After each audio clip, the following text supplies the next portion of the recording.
হযরত মাওলানা মুফতি ফয়সাল আহমেদ জাকারিয়া, খতিব মিরপুর 6 কেন্দ্রীয় জামে মসজিদ ও মুহতামিম ও শাইখুল হাদিস জামিয়া আরাবিয়া আশরাফিয়া মিরপুর 12, হযরতকে তার গুরুত্বপূর্ণ আলোচনা পেশ করার জন্য বিনীতভাবে অনুরোধ জানাচ্ছি।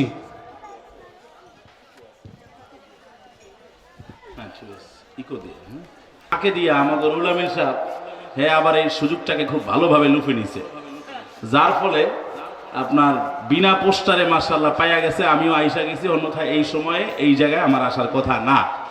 তবে অনানুষ্ঠানিক হলেও কোরআন সুন্নাহর কথা সবসময় আনুষ্ঠানিক এবং প্রাসঙ্গিক। কোরআন সুন্নাহর আলোচনা শুনতে মানতে আমল করতে রাজি আছেন কারা কারা? দুহাত তুলে আল্লাহকে দেখান।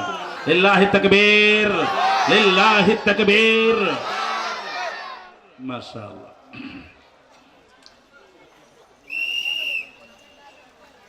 অল্প সময় কথা হবে, যেহেতু সামনে এশার আজান দিবে, এশার নামাজ আছে। অল্প সময় কোরআন এবং সুন্নাহর অথেন্টিক সোর্স থেকে আমরা কিছু আলোচনা করব, শুনবো ইনশাআল্লাহ। সামনে আসো। আলহামদুলিল্লাহ আলহামদুলিল্লাহ নাহমাদুহু ওয়া নাস্তাঈনুহু ওয়া নাস্তাগফিরুহু ওয়া নু'মিনু বিহি ওয়া নাতাওয়াক্কালু আলাইহি ونعوذ بالله من شرور أنفسنا ومن سيئات أعمالنا من يهده الله فلا مضل له ومن يضلله فلا هادي له ونشهد أن لا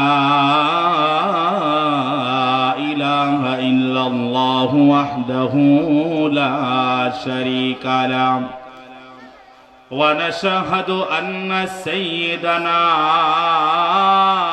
وسندنا وحبيبنا وطبيبنا ومولانا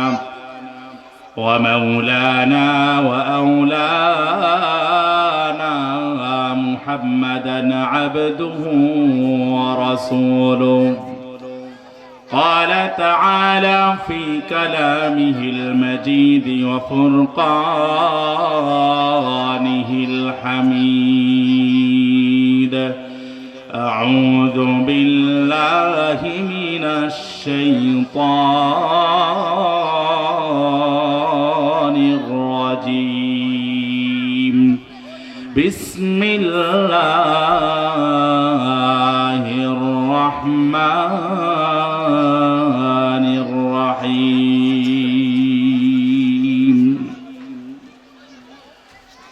ألف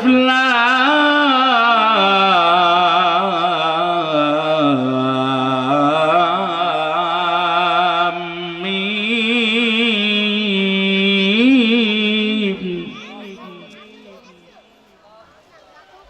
ذلك الكتاب لا ريب فيه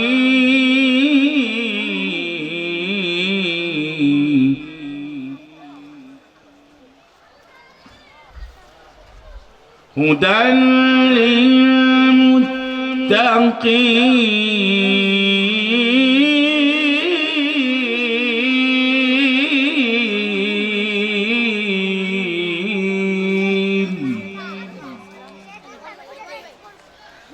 وعن ابن عباس رضي الله تعالى عنه أنه